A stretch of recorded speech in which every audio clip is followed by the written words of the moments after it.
Today on Faith Matters, Garry Morgan is someone you should know.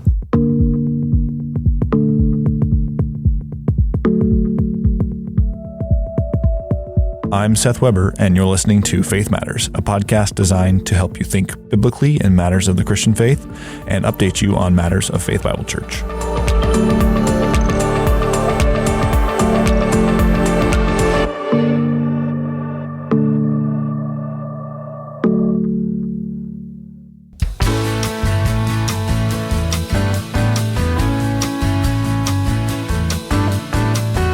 It's good to have you here, Garry Morgan. Thank you. We're here to get to know you a little bit, and I don't know that much about you, so I'm excited to learn.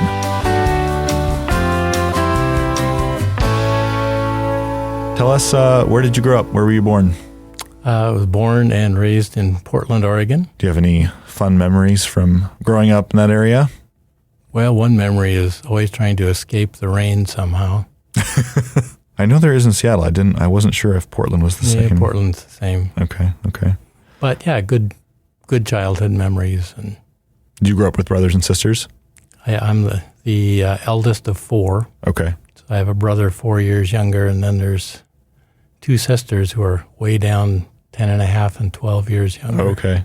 What did you do for education? Where did you go to high school? Did you go to college after that? Yeah, public schools in Portland through high school, and then I went to Seattle Pacific.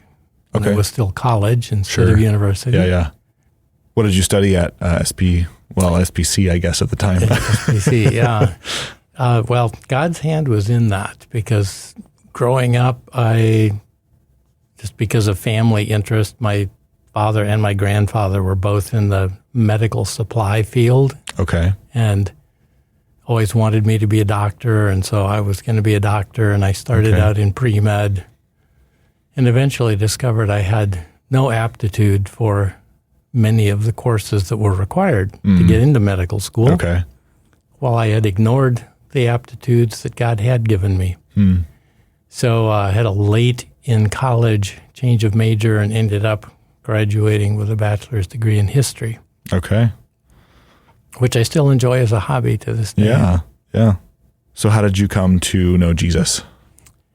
I grew up in a Christian home. We went to a Bible-believing, Bible-teaching church, and I knew enough to make a profession of faith when I was about 8 years old.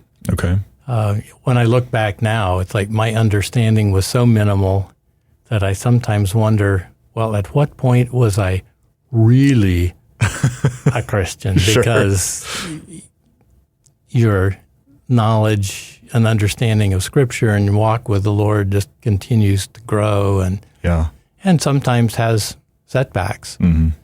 So it does make you wonder, but I think I knew enough to make a genuine profession then, even though what I knew was very little. I was very much in agreement with it. There was spiritual growth during college in some ways that I had not encountered up through high school, and I was even in high school and college. I was involved in different ministries like Youth for Christ, a choir in high school, and different musical teams at Seattle Pacific that did ministry in churches. And yet I realized that there was an element in my spiritual life that was not what it should be, and right around the end of my college career, I made what we'd probably call a commitment to really walking with God and not just, taking the fire escape Christianity. And so that had a real profound impact on what happened to the rest of my life, because what do you do with a history major, And very shortly after making that I would say stronger or fuller commitment to the Lord, I heard about an opportunity to teach Bible classes in public high schools in Kenya, in East Africa. Okay. Heard through a missionary who was friends of my parents. And so shortly after college, I went to Kenya for a year, lived with this missionary family, and taught Bible knowledge classes in Kenyan high schools for a year, and then was that through translation? No, high school's in English in Kenya. Okay, yeah. Okay. So that gave some direction then to where I wanted, to go as an adult, career-wise. And so when I came back, then I went to seminary, preparing for long-term mission work. Where'd you go to seminary? Western Baptist Seminary in Portland. Okay. My parents couldn't help financially with tuition, but they allowed me to live at home. So I had free room and board while I was in seminary, which helped a lot. Nice. So near the end of seminary, I met Connie through a ministry to international students in Portland. And she can tell more of her story, but she had also spent a year overseas. Her episode's elsewhere. Next, if you're listening. Yeah. And so we met. We were both interested in long-term mission work, and we were married after I finished seminary. And then we started the process of moving overseas. We were open as to where we would go, but ended up back in Kenya for me. Okay. It's interesting now, we talk about unreached people groups like, people have realized that forever.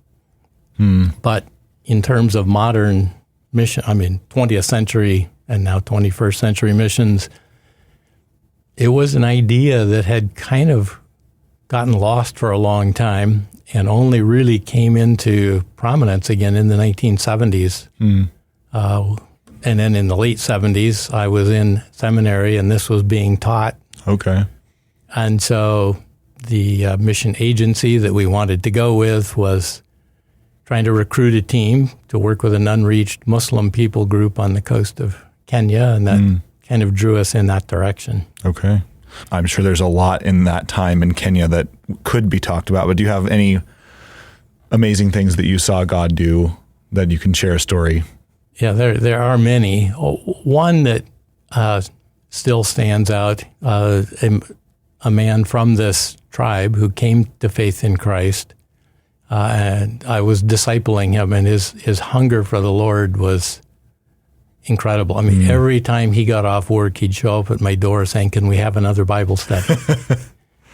We became very, very close friends, and his life was so changed by Jesus that his wife, who was a very staunch Muslim, came to Connie and said, I can't believe this change in my husband. And when I ask him what's going on, he just says, it's because of Jesus. If Jesus can change my husband like this, I want to know about him. Will you teach me about Jesus?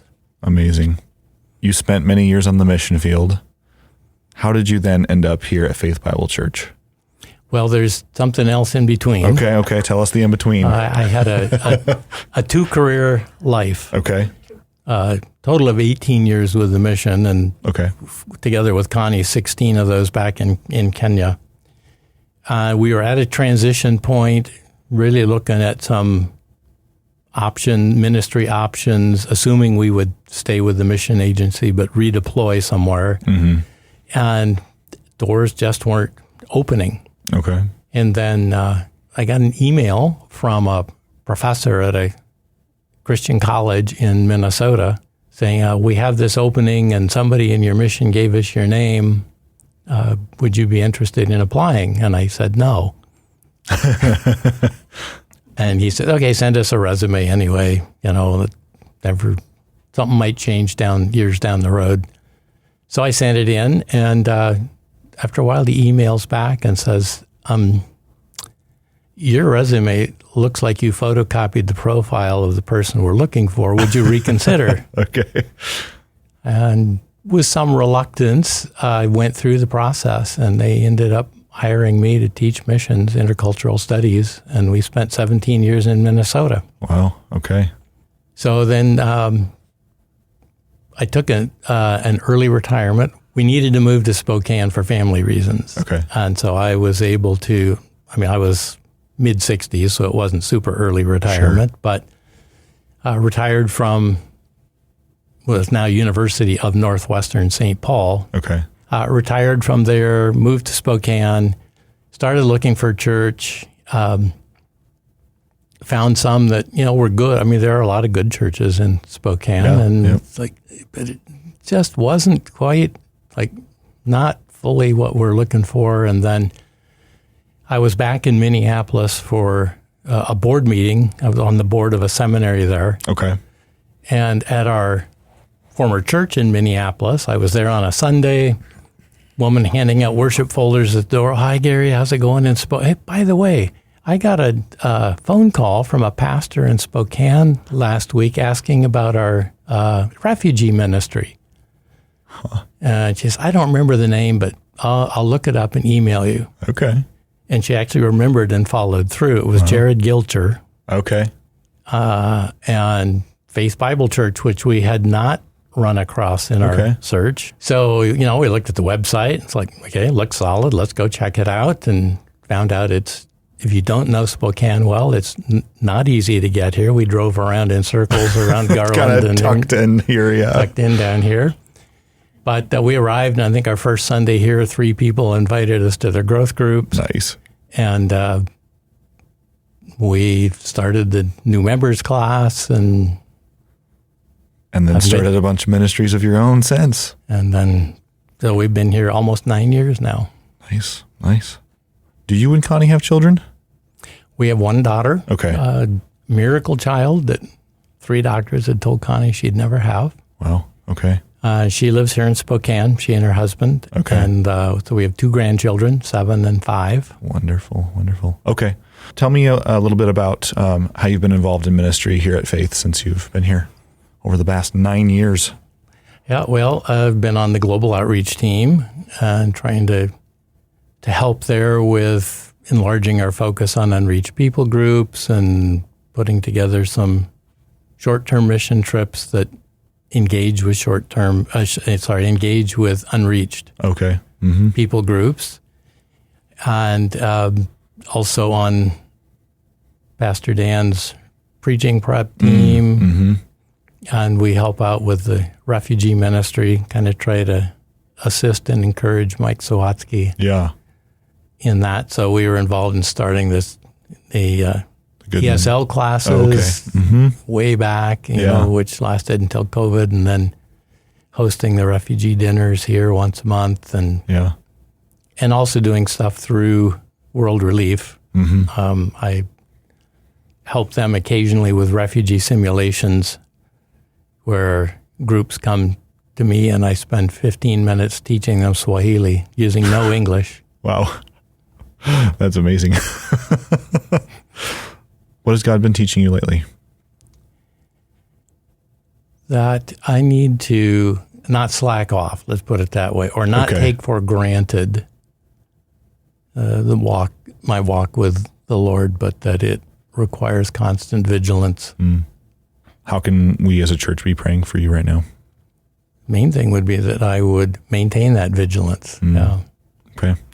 And you guys recently took a trip to Thailand or Taiwan? Thailand to teach in a school there. Is there anything about that you want to share? Sure, yeah. The Santi Suk English School is a Christian school for teaching English to adults. Okay.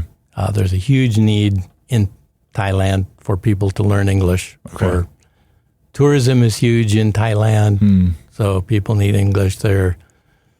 International business has expanded dramatically, and so there's just a huge demand for English speakers, and Thailand happens to have very low English levels.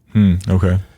So this Santi Suk English School uses English classes to introduce Thai Buddhists to the Bible and to Jesus, and over the years has been very effective. They've expanded. They have 4 locations now around Bangkok. Wow. Okay. And have planted several churches out of that. Many of their staff originally were students at Santi Suk who came to faith in Christ and are now part of the ministry. And Santi Suk is even sending out missionaries to other parts of Southeast Asia, Myanmar, Vietnam, southern Thailand, which is predominantly Muslim. Amazing. So it's a great ministry, and it's, anybody who speaks English and has a month can do that, because they have a well-developed curriculum, good orientation and training, and you come in, you've got the book's there and it's all laid out, and you go through it, you engage with students, eat meals with them outside of class. Thais are very hospitable. Nice. And so they're always going to invite the teacher, let's eat. And we talk about how good Thai food is. Well, Thai people think Thai food is good too. And nice. they talk about food a lot. Nice. Was this your first time there? No, this was my third time, Connie's second. Okay. When we were still living in Minnesota, I had taken students from Northwestern to serve there for a month. Oh, wow. Okay. So ironically, this was my first time actually teaching English instead of supervising American college students who were teaching English. Okay.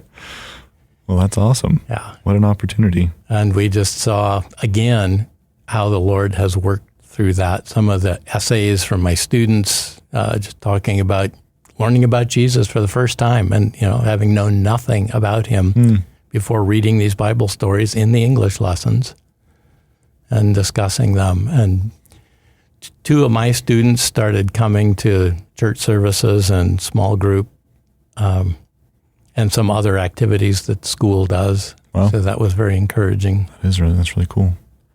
Okay, well, now we're going to take a turn for the silly. Are you ready for the speed round? Go for it.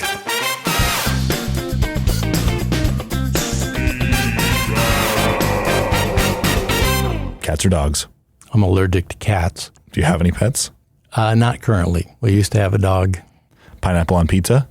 Sure, but not if I'm in Italy. Favorite book besides the Bible? Ooh, I'm going to go with The Boys in the Boat, which I think is the best nonfiction book that I have read, or at least that I can remember. Favorite movie or TV show? TV shows is hard because we don't watch TV now, and we missed 2 decades of television living in Kenya. So people talk about shows we've never heard of. But movie, way back, old, Butch Cassidy and the Sundance Kid. Okay, yeah, I've heard there that. There are some one-liners in there that are hilarious. Nice. Favorite musical group or band? Well, if we go secular, Chicago. Best surprise gift you've ever gotten? A steak dinner on the north rim of the Grand Canyon. Ooh, sounds nice. Lodge. If you didn't have to sleep, what would you do with all the extra time? Okay. Go camping and read. Favorite place to eat out in Spokane? Karma Indian Restaurant. Okay. All right. Where is that one? On Monroe, just right over here, a few blocks. All right. Check it out, people. It's on your way home. It's been a pleasure having you here, Garry. Thanks for joining us. Yeah, thanks for the invitation.